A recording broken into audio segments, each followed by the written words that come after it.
We're making one of my favorite lower carb Mexican dishes where, again, I just swap out something with something that's more nutritious and lower in carbohydrates. So in this case, instead of making tacos in a tortilla or over some chips, we're gonna use some veggies instead. So I'm just grounding up 1 pound of turkey. You could, again, use any kind of ground meat that you like for this. Lean beef would be great.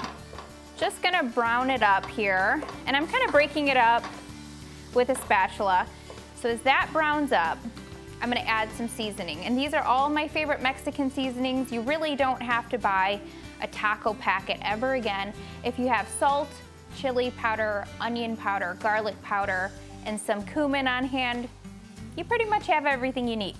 So 1/4 teaspoon of salt, a 1/4 teaspoon of onion powder, 1/2 teaspoon of garlic powder, and then I'm gonna do 1 teaspoon of cumin and 2 teaspoons of chili powder. And that's gonna flavor that meat up really nicely. And I like to add the seasonings to ground meat anytime I'm cooking it, probably about 3/4 of the way into the meat cooking. And the reason for that is the seasonings get a chance to kind of toast up. And you notice how you smell the seasonings as they cook? Well, that also brings out a lot of the flavor. So if you add it in the last portion of your cooking, you don't want to add it too soon because garlic can burn and some of the seasonings kind of get overcooked. But if you add it in the last part of your cooking, then it just brings out all the flavors of those wonderful dry spices. All right, so that looks great. Then we're gonna add 1 cup of salsa. And if you wanna make this more spicy, you could do some, hot salsa or mild if you're doing it for kids. 1 cup of black beans. You could use pinto beans, even refried beans. 1 cup of corn, and then just a 4-ounce can of diced green chilies. And again, if you wanna make this more spicy, you could do diced jalapenos. And we're gonna mix this all in. Doesn't that look so good? Just until everything is combined. And I find too that it's pretty easy to go lower carb with Mexican food because a lot of times you have all these wonderful spices and the ground meat and of course cheeses and some lettuce, and you can make a taco salad.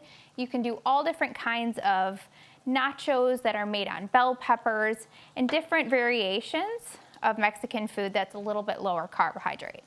Okay, so I'm gonna turn off the heat because this is looking great, and we're gonna stuff it in our low carb taco shells.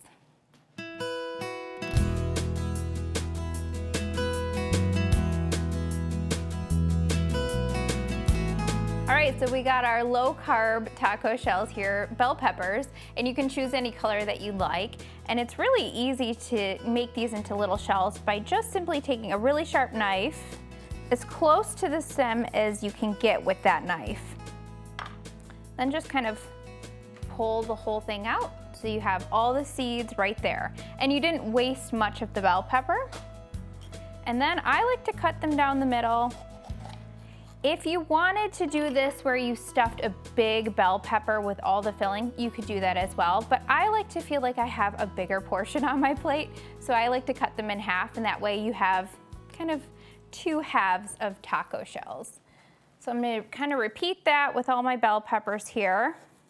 Then I take my ice cream scoop, which is like one of my favorite kitchen tools because you can just scoop everything up with it. And I put the filling in the bell pepper, just like that. And you could stuff these as much or as little as you'd like. I like to do 1 scoop in each half first, then kind of see where I'm at with the filling. And these are great to have as leftovers, but they're also wonderful to freeze. So all you would do is you could freeze them at this point once you let the filling cool down completely. I always say whenever you're freezing anything, just make sure it's not going in the freezer hot. If it does, it's gonna form all those wonderful ice crystals and you'll get freezer burn. So you could do it like that, or you could bake them completely, let them cool, and then pop them in the freezer. So we have a 1/2 cup of cheese. You can use any cheese that you like, but I just have shredded cheddar here. And I'm gonna top these bell peppers. All right, and then I'm gonna pop these in the oven, 350 degrees for about 30 to 35 minutes. Let the cheese melt and the peppers kind of cook off a little bit, and they'll be absolutely delicious.